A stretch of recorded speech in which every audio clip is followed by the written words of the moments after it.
यार ये मार्केट आखिर लास्ट कुछ दिनों से गिरता ही जा रहा है। 5-6 दिन से अगर आप देखोगे तो मार्केट कहीं पे सपोर्ट नहीं ले रहा है।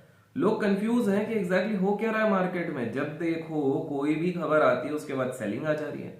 ऐसे में काफी सारे लोग आप में से कंफ्यूज हैं कि ये एग्जैक्टली हो क्यों रहा है। तो इस वीडियो में हम 5 रीजन समझेंगे क्विकली कि एग्जैक्टली मार्केट में हो क्या रहा है, मार्केट गिर क्यों रहा है, और उन 5 रीजंस के बेसिस पे आप डिसाइड कर पाओगे कि आपको आने वाले दिनों में पोजीशंस कैसे बनानी है। पर्सनली अगर बताऊं तो 18,000 का पुट था, मैंने बाय किया हुआ, तो उसने तो मुझे मुनाफा दिया, बट साथ में मेरे पास कुछ कॉन्डोर्स थे जिनको मेरे को दुर्भाग्यवश 2% के नुकसान पे क्लोज करना पड़ा। ऑल्दो वो बहुत बड़ा नुकसान नहीं था, बट स्टिल मैंने सोचा आप लोगों को बता दूं कि it's not just with you people, कहीं ना कहीं हम लोग भी अपने पोजिशन में थोड़ा बहुत फेरबदल कर रहे हैं। अब समझते हैं पहला रीजन क्या है। पहला रीजन तो सिंपल सा है, बिकॉज कोई पॉजिटिव न्यूज है ही नहीं मार्केट में। आपको एक चीज समझनी पड़ेगी कि अगर मार्केट को ऊपर ले जाना रहता तो मार्केट को हमेशा चाहिए रहता है ट्रिगर। अब ट्रिगर पहले आते थे, पहले इन द सेंस अगर बजट हो गया या फिर फेड से कुछ अच्छा आ गया कि भैया हम रेट नहीं बढ़ाएंगे, या कमोडिटीज मार्केट में गोल्ड सिल्वर गिरने लग गए, क्रूड ऑयल गिरने लग गया, तो वो सब एक positive sign, positive sentiment create करते थे। लेकिन हाल फिलहाल में अगर आप मार्केट में देखते हो तो पॉजिटिव ट्रिगर्स मिसिंग है। कैसे? कमोडिटीज में देखेंगे तो कमोडिटीज में एसेंशियल कमोडिटीज के प्राइसेस बढ़ रहे हैं, which is a negative sign. हमेशा याद रखिए स्टॉक मार्केट का एक इनवर्स कोरिलेशन होता है कमोडिटी प्राइसेस के साथ, तो वो हो गया नेगेटिव। फेड रेट की बात करें तो फेड वापस बोल रहे हैं कि भैया हम तो रेट बढ़ाएंगे, भैया हम तो रेट बढ़ाएंगे, हमको तो मतलब नहीं है, हम तो रेट बढ़ाएंगे। तो कहीं ना कहीं to capture the economy, economy को संभालने के लिए, यूएस को संभालने के चक्कर में वो बढ़ेंगे।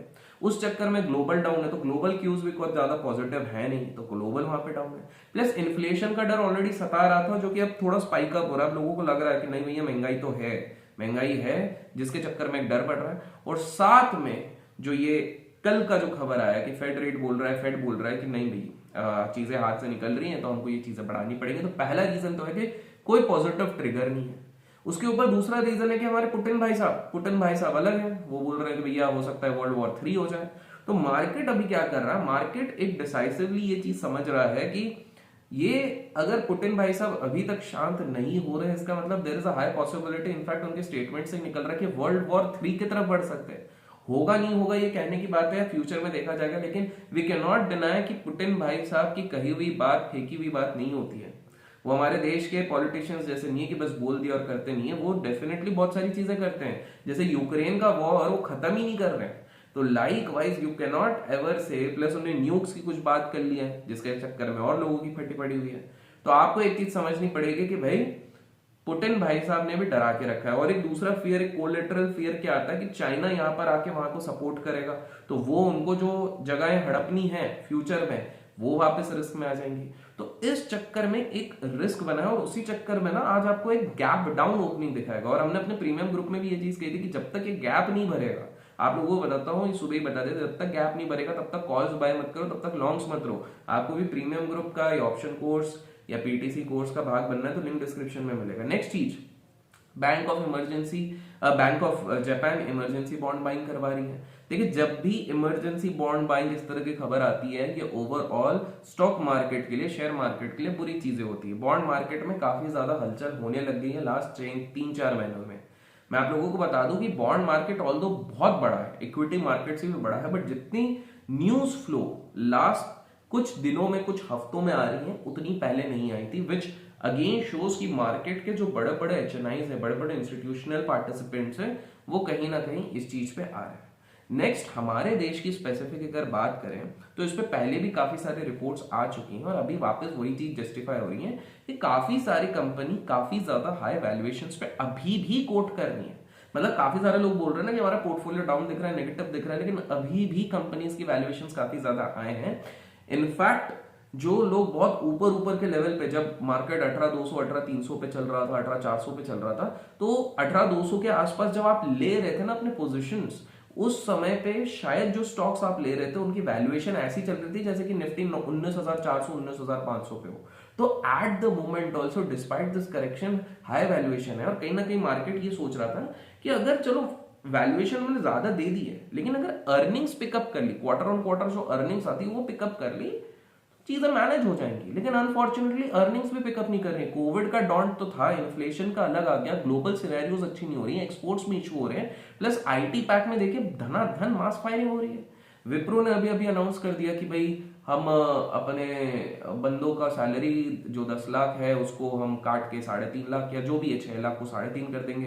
पहला पॉइंट है कि भाई मैंने तो जितना सुना है फ्रेशर्स को पहले भी उतना ही मिलता था, अब पता नहीं क्या सीन है, बट एनीवेज तो वो हो गया। गूगल वहां पे ले ऑफ कर रही है, माइक्रोसॉफ्ट कर रही है, ये लोग तो क्या एक दूसरे को फॉलो कर करके करते रहते हैं। तो चौथा रीजन है high valuation with lack of earning. And finally हम भूल ही नहीं सकते अडानी सेगा चल रहा है, वहां तक अभी तक क्लैरिटी नहीं आई है। अभी भी बैंक्स का एक्सपोजर है, ऑल्दो बैंक्स बोल रही है कि हम समझ जाएंगे, लेकिन मार्केट्स उस चीज को अच्छे से नहीं ले रही है।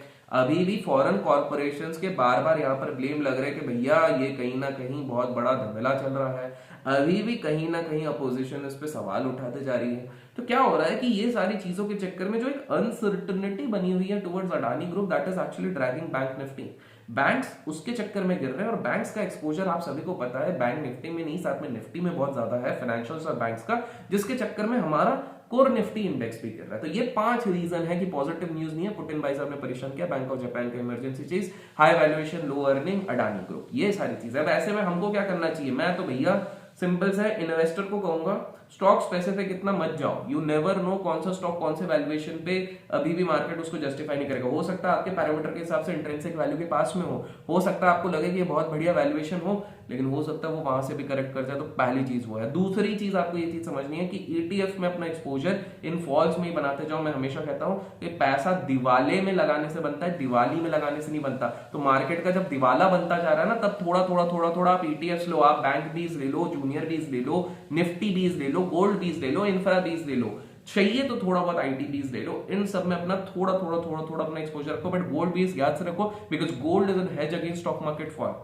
एंड फाइनली जो सबसे इंपॉर्टेंट चीज आप लोगों को करनी है, इस चैनल को सब्सक्राइब करो, बेल आइकन क्लिक करो, और लाइक नहीं किया तो लाइक करो, बिकॉज इस तरह के अगर क्विक अपडेट्स चाहिए, देखिए आपको दुनिया भर में 20-25 वीडियोस हर दिन मिलेंगे, जिसमें लोग आपको 15-20 मिनट तक बताएंगे कि मार्केट क्यों गिर रहा है, मार्केट क्यों गिर रहा है, technical breakout, technical breakdown, technical breakout, technical breakdown. लेकिन अगर आपको क्विक विश्लेषण इसी प्रकार के चाहिए तो लाइक से प्रोत्साहन जरूर बढ़ाइए। कमेंट्स में बताइए आपको क्या लगता है, निफ्टी या बैंक निफ्टी कहां से पलटेगी और कब पलटेगी, जरूर बताइएगा। Till then keep learning, keep growing, keep investing, keep trading.